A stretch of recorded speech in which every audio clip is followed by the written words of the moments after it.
چې د اقتسام نشي او په معنا د اخذ القسمت سره شي، د اخذ القسمت سره. نو اشاره به پکې عبدالله یزدي وي دې طرف ته شي چې دا تصور او تصدیق هر واحد د دې دواړو نه، کو تصور دی او کو تصدیق دی، هغې اخذ القسمت کړی، خپل حصې اخذ کړې ده، د وصف ضرورت نه هم او د وصف اکتساب نه هم. البته په دې ځای کې په علامه طبطبزني رحمت الله تعالی علیه باندې یو اعتراض کولی شي او د هغې اعتراض جواب بیا عبدالله یزدي کړی دی. هغه دا چې دلته تصریح په اکتساب او ضرورت باندې وکړی شو. ټیک شو جی، تصریح په ضرورت او اکتساب سره وکړی شو، نه په تصور او تصدیق سره. چې دا کم تقسیم وشو دا تقسیم د تصور دی او د تصدیق دی، په دې باندې تصریح ونه شوه، په دې تصریح وشو چې یو قسم ضرورت دی او بل قسم اکتساب دی. د هغې بیا عبدالله یزدي وایي چې دلته ضمناً چې کم دی تصور او تصدیق مراد دی، او کم شی هغه چې ضمناً او کنایتاً راشي نو هغې ته په مشقت سره او په محنت سره رسایي کیږي، او کم شی چې په محنت او مشقت سره د هغې حصول وکړي شي هغه راسخ فی ذهن هم ګرځي او هغه ابلغ هم ګرځي. نو په دې بنیاد باندې ټیک ده چې تصریح پې نه ده شوې، خو کنایتاً اشارتاً چې کومه اشاره تصور او تصدیق ته شوې ده نو هغه ډېره ابلغه ده. په دې بنیاد باندې بیا د بضرورت قید چې د تصور او تصدیق متعلق راغی چې یا به د ضرورت سره تعلق ساتي یا به د نظارت سره تعلق ساتي، یعنې د اکتساب سره تعلق ساتي. نو په دې بنیاد باندې به مونږ راشو دې خبرې ته چې په بضرورت قید سره چې کوم علامه طبطبزني رحمت الله تعالی علیه او بیا د هغې په قولو سره وضاحت شوی، نو هغه دا چې دا یو خو دلایلو ته محتاج دی. مونږ چې دا کم تقسیم وکړو او ضمناً د تصور او تصدیق تقسیم وکړو شو، عبدالله یزدي په وضاحت کې دا هم وایي چې دا کم تقسیم وشو اکتساب ته او بداحت ته، نو دا د وجدانیاتو په بنیاد باندې وشو. یعنې دا انسان عقل هم تقاضا ده دې خبرې کې چې ټول اشیا دې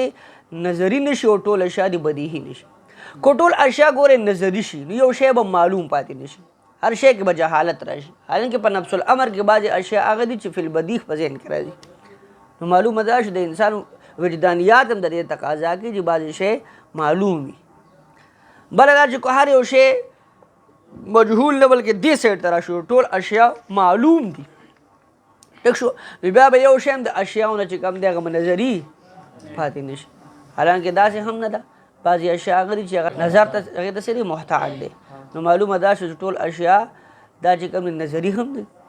کو ټول اشیا نظري شي نو ګوره تاسو ویلي چې دا نظري شی هم په ترتیب د امور معلومه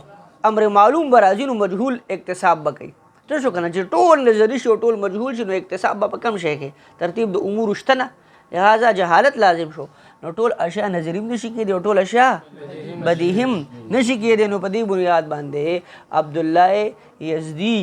په متن کې د بضرورت په تشریح کې بیا دا راوړي چې ضمناً خو دې ته اشاره وکړی شوه، خو دا دوه تقسیم چې کم دي دا په بنیاد د وجدانیاتو باندې دي. بیا مونږه اخري خبره کړې وه، بیا به انشاءالله د دې تاسو ما ته کومه ضابطه جوړه شوې ده هغه راته په طریقه ما ترتیب باندې وایي. هغه دا چې وهو ملاحظة المعقول کې د علامه طبطبزني رحمت الله تعالی علیه چې کوم هو ملاحظة المعقول متن دی،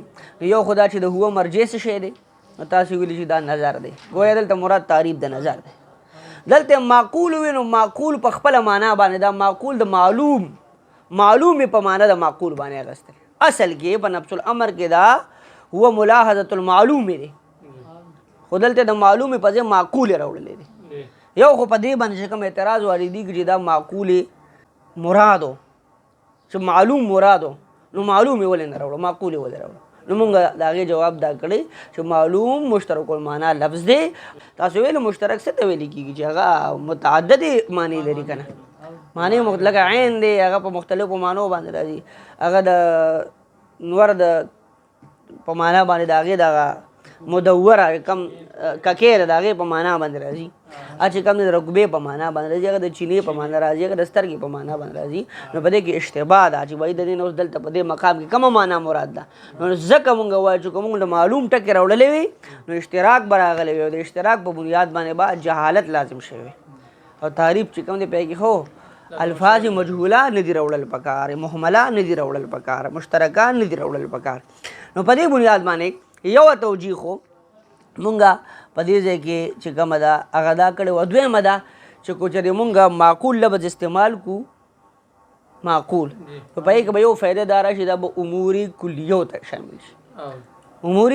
کلیو ده او که چېرې دا مونږه معلوم ټک استعمال کړو دا به امور کلیه او امور جزئیو دواړو ته لازمیږي نو چا به چې ولې نو مونږ وایي نه ځکه مونږه دلته چې کوم دي امور کلیه راوړل د معقول په صورت کې او امور جزئیو نه اجتناب وکړو د معلوم په صورت کې په دې بنیاد باندې دویمې توجیه ته اشاره ده او هغه توجیه دا ده چې کو چېرې امور جزئیه وي نو هغه نه کاسب واقع کېږي او نه مکتسب واقع کېږي امور جزئیو نو خو به کاسب او مکتسب نو البته آخري خبره ده چې په دې اعتراض وشي چې په علمیت د زید باندې که زید ته د علمیت نسبت وکړی شو نو معترض اعتراض کوي چې زید خو جزئی حقیقي دی او په علم د دې باندې چې زید ته موږ د علمیت نسبت وکړو نو دلته د زید په تشخص باندې دلالت په بنیاد د علمیت باندې وکړی شو چې دا عالم دی او بل طرف ته زید چې کوم دی دا جزئی هم دی موږ د هغې جواب دا کوو چې دلته په علمیت د زید باندې شخصیت د زید دلالت نه کوي ماهیت د زید دلالت کوي او ماهیت د زید چې کوم دی هغه انسانون دی چې کله تا اول دا وایي چې زید انسان دی نو د انسان د امر کلی سره دا لازم شو چې دی به په معقولاتو منقولاتو باندې عبور لري دی په معقولاتو پوهېږي دی په منقولاتو پوهېږي دی به ذي علم وي دی به ذي عقل وي تاسو پوه شئ که نه نو په دې بنیاد باندې چې زید کله دا ماهیت د انسان نه شمار کړی شو نو اوس ورته د عالمون نسبت کولی شي نو په زید عالمون کې چې د علم نسبت زید ته شوي هغه نفس تشخص د زید نه دی او ماهیت د زید چې هغه څه شی دی انسان دی نو مختصر دا چې دلته موږ معقول راوړو چې امور کلیو ته شامل شي ځکه چې امور کلیه مکتسب او کاسب دواړه واقع کېږي او امور جزیه کاسب و مکتسب نه واقع کېږي تاسو په دې ځای باندې پوه شئ دا یو ضابطه ما تاسو ته مخکې ځکه جوړه کړه چې څیز درته دوباره ذهن نشین کما اوس به تاسو چې کوم دی دې چې کومه مونږ په تحریر کې کومه ضابطه جوړه کړې به راته ووایه ويقتسمان کې مبین خان ته ووایه او داسې مختلف سوالات بسم الله الرحمن الرحیم ويقتسمان بالضرورت په دې باندې چې کوم دی علامه تبتزانی رحمت الله علیه په دې عبارت باندې عبدالله یزدی په قوله سره تشریح کوي چې ويقتسمان دا یقتسمان دا د باب افتعال نه مصدر دی په معنا د اخذ القسمت باندې راځي گویا د دې په معنا د اخذ القسمت باندې راځي او یا که تصور دی او که تصدیق دی او که ضرورت دی او که اکتساب دی نو وصف ضرورت سره تعلق هم ساتي او د اکتساب سره به وصف اکتساب سره به هم تعلق ساتي گویا اخذ او جای اخذ د دې دوانو یو دی چې هغه وصف ضرورت او وصف اکتساب دی وصف اکتساب دی او په یقتسمان کې دی کې اشاره تصدیق ته هم ده نو علامه تبتزانی رحمت الله علیه په دې عبارت باندې اعتراض واردېږي عبدالله یزدی وایي چې ويقتسمان بالضرورت دلته کې چې کوم دی د دې نه تا وصف ضرورت او وصف اکتساب واغست او په